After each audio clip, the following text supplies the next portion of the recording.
My name is Lucy Natick. As you are aware, this is Her Hustle, Her Way, episode 2.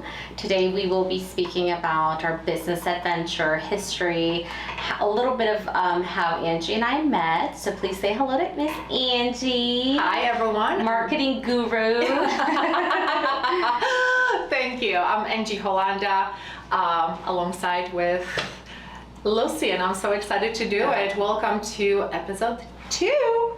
Thank you again for joining us today. Like I mentioned, we're going to be speaking about our different business ventures, where we started off, what made us choose crazy PI. A lot of people, we say a lot of PI lingo, so personal injury. Angie and I are in the personal injury world, and it's fun. Yes, it is. Sometimes too much fun, but it's also a hustle. Talking about hustle whole way, right? Yeah, so we're hustling through that industry too. But this is, one of the perks of being in that industry. You're meeting some wonderful, wonderful people. Absolutely. And I think if not for that, we would never meet. We would never be doing this. So I'm super grateful. But yes, I'm the marketing guru. Marketing guru, yes. Whatever that means. It means for sure. What did your girl say? A baddie. You're a baddie. Baddie at marketing. So Angie, tell us a little bit about your history professionally, your background, what made you choose PI, how long you've been doing it.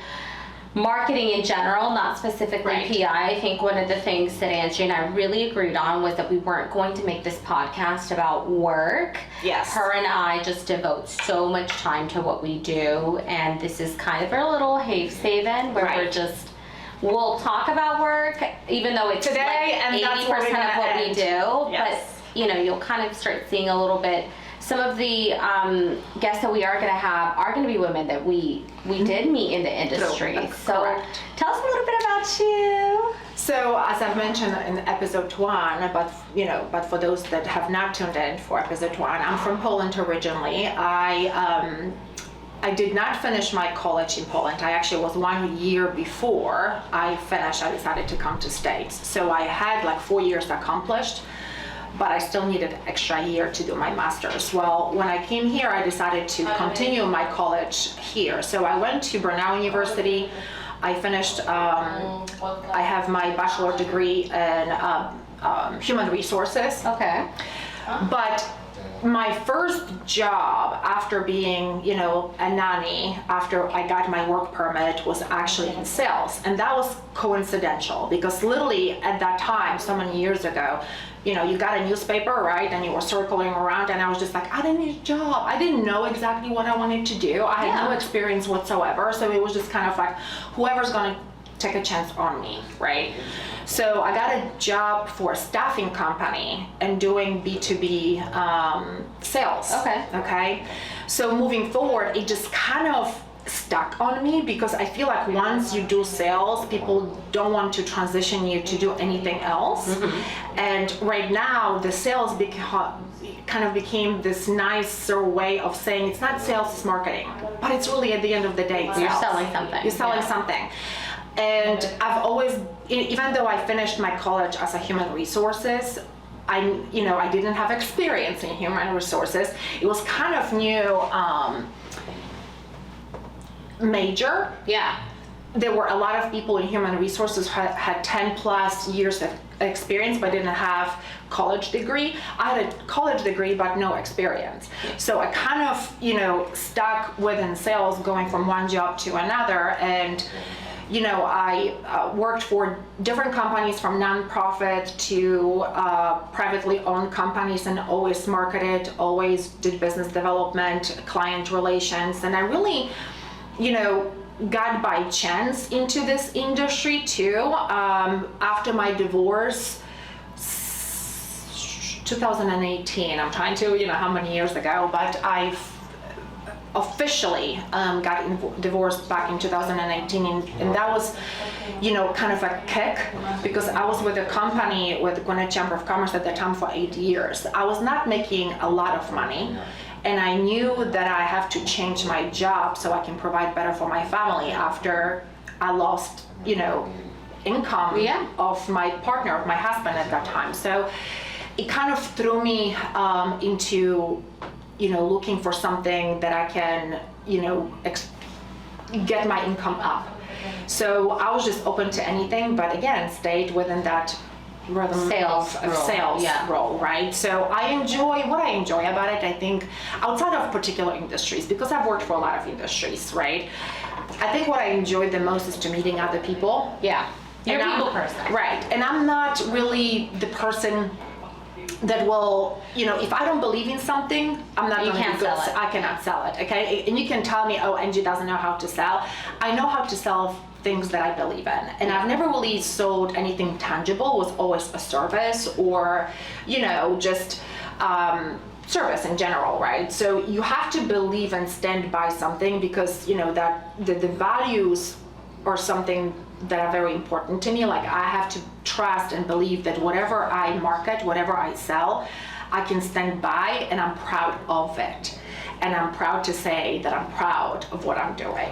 Is that something that you've always had to have in the past, or is it something that you just stumbled up upon now? As far as being proud of what I sell? Being only able to sell what you believe in. I think the older I started getting, the more it was becoming a requirement of mine, right? So, I've also started learning through different experiences, through different jobs that I've held. I had different bosses, different people that I worked with, and every time it was a learning curve for me. I've always learned something new from the person that I've worked with or worked for, and which was great, because it kind of was, every job before was a stepping stone to the next one. Yeah. And I'm sure you have, the same. But I've also, it was learning curve about myself more so than anything else. What's important to me, what I can, put my name next to. Yeah. Because at the end of the day, I had to realize, especially after being divorced and, working so many hours and having 3 kids at home, and that we're looking for that work-life balance. When I realized I spend so much time working, so many hours, I better do what I love, and I better do what I believe in. I asked that because I feel like I've kind of been in those shoes as well, so a little bit about me. I've been in management and business management and all that good stuff. I don't know, since I was like 19, I did a bunch of business consulting for different dental medical practices, and then I met my boss, Dr. Patel, through Hello, Dr. Patel. Hi, Dr. P. I just love Dr. Patel. Yeah, we do. And so I met him through a dental friend of mine, actually. Okay. And my friend was like, he's looking for someone in marketing, and I was like, oh, no, I'm not doing marketing. I don't like doing marketing. I had done it before, just because when you do build a business from ground up, you hold like 20 different hats. Right. You have to be marketing, you have to be operations, you have to be human resource, you have to be all of these different roles. And so I knew I was good at it, but I hated doing it. So kudos to you for choosing that. But for me, like, I'm more in the background. So I did operations for a really long time. I met Dr. Patel, and I remember sitting down with him and just letting him know, like, these are my morals and values. Right. I need to believe in what I'm representing, and unless I have that, I can't work for you. And so that's why I had asked you that. Like, now as I'm older, I told myself I'm not going to accept less than what I deserve. Compromise. I just won't. There's no compromise when it comes to business for me anymore. I won't do it. I'm like, every minute counts. As my kids are getting older, even before I had kids, everything was very like structured, which is probably why I'm good at operations, because I'm like, oh, problem solver. And so, so I did that for some time. He looked at me, he's like, you're nuts. You're asking me to give you 100% complete control of my practices? I'm like, absolutely, but I promise the ROI will be amazing. And so I think you and I met probably a year after I'd been with him, maybe a year and a half. How long you've been with? Almost 4 years, 4.5 years now, wow. something like that. Yeah. And so, he told me at the beginning, you're gonna have to come market with me and come to these events and. Which I think, from where you sit right now in operations, I think it's good that you have a fully knowledge of how that works, because you can coach, absolutely. People that you're hiring for that. How can you advise them to be better on how to, I will never, I tell my employees all the time, I will never ask you to do something that I can't do. Right. Ever. And if I can't do it, I will learn how to do it. Otherwise, these people can, respect you. Like, she's telling me what she doesn't know what it takes. Even if I worked my ass off to tell you what to do. But sure, I think it's just important. So that way, if they do have questions, I can walk them through it and it's not a big deal. But so one of the questions that I was going to ask you, Angie, I know as for me in operations, you always talk about Alondra, right? Yes. Who is your COO? She's definitely, she's my director. And she's definitely one of my greatest mentors that I've met in my career. Yes. Yeah. So I was going to ask you, what is the difference, or what benefits do you see being led by a female and being led by what benefits do you see with being led by a female? A huge difference and great benefits. Okay. And I think females support other female. If you're lucky enough to, to get to the one that, work with one that want to lift you up and has to be in a good place herself to lift up others, right? And I feel like females give other females more chances. They don't put you in boxes. Yeah. And because I've been in a box for a very long time prior to this job, and I've been led mostly by men in my previous, work experiences, and I can definitely see the difference. I was never given, opportunity and be told, hey, run with it. Yeah. This is yours, do whatever you want. So when I got to that place with my current boss, Alondra, shout out to Alondra, first it took me by surprise, and I'm like, seriously? Are you sure? And then suddenly all of my creative juices start flowing so much that literally I had tingling in my face. You know what I mean?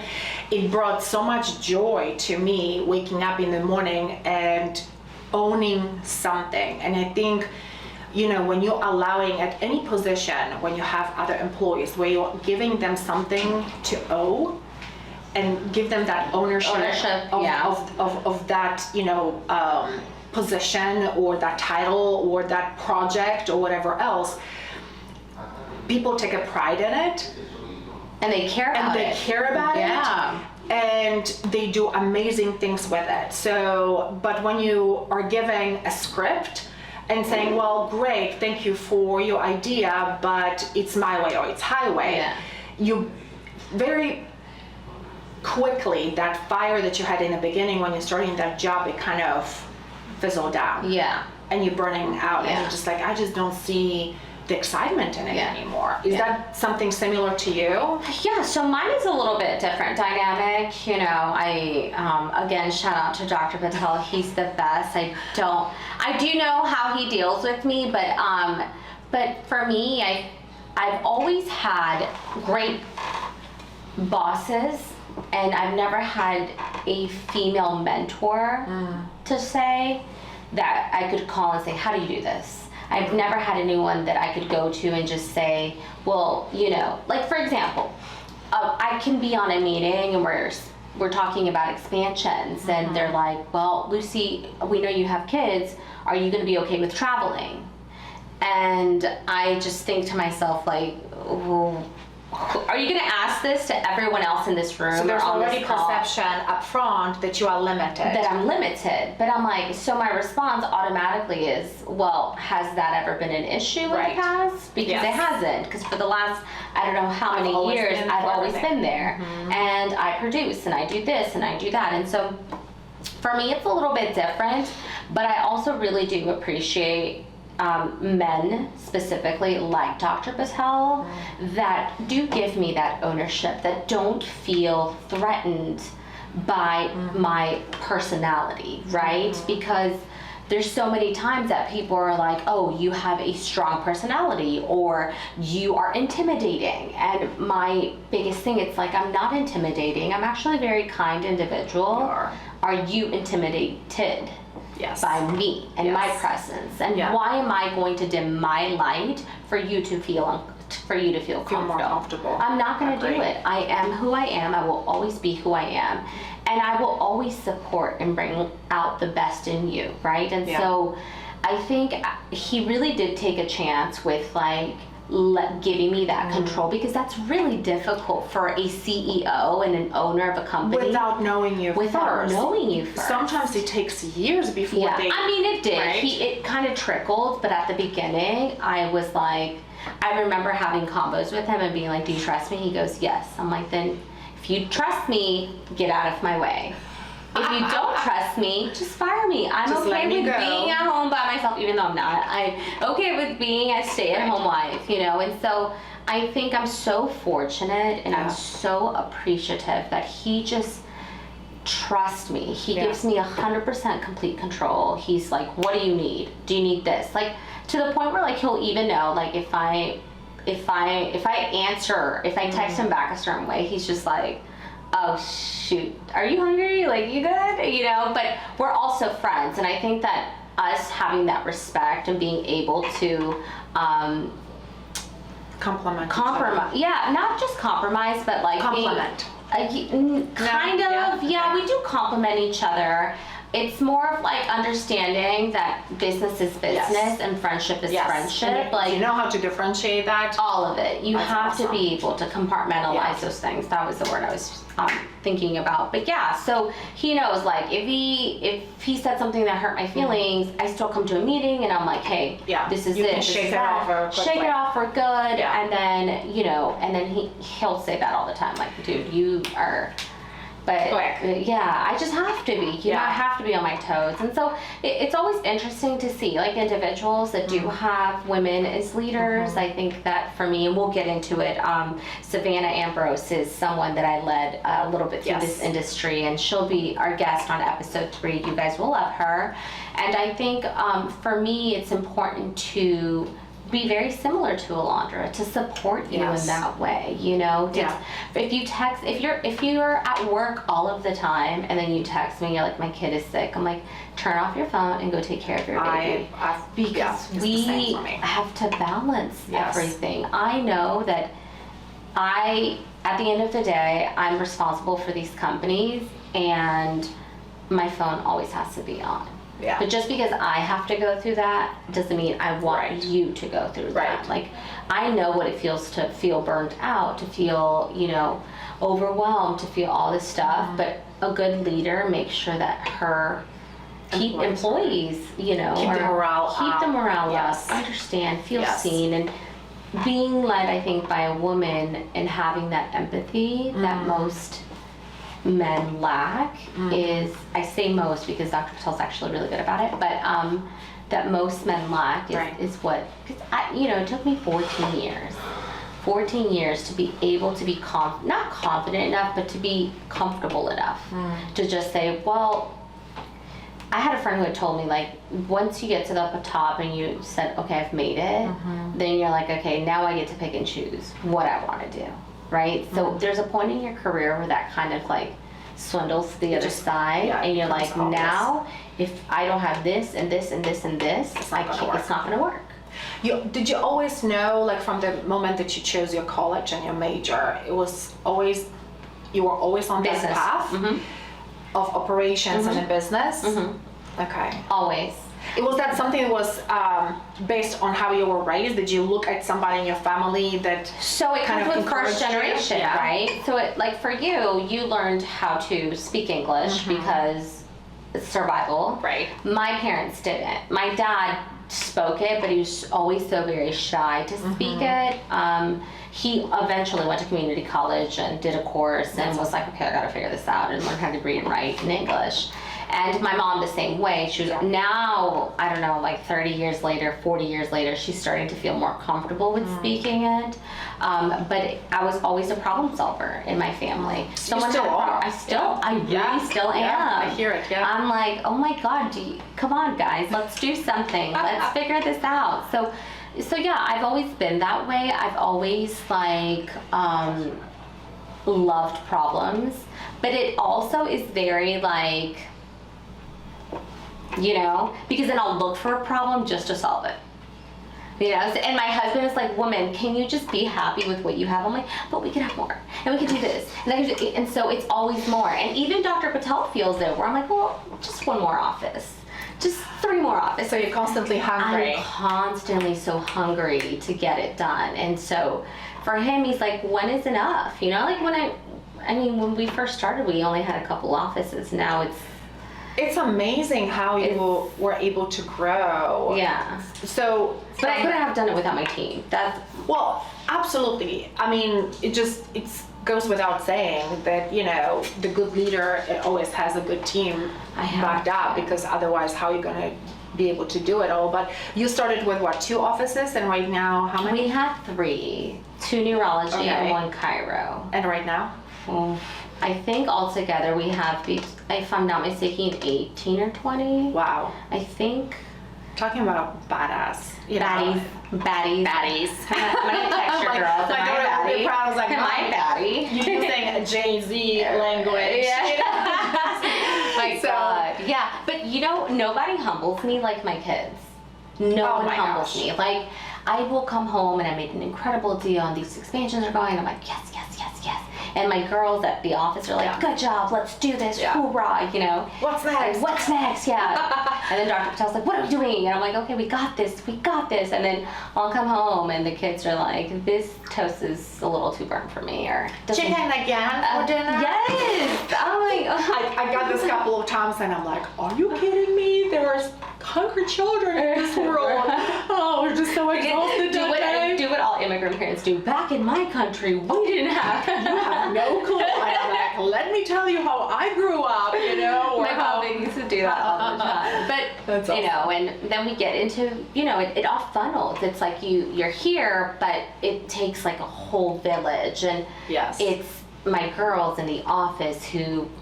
We got you your coffee, we got this, it's a good in here. Like, they are so good to me. I don't know what I would do without them. That's beautiful. And then I come home and it's my husband who's just like, hey, support. We're good, everything's good, this is done, we have this, and then I have my family. Like, I retired my mom.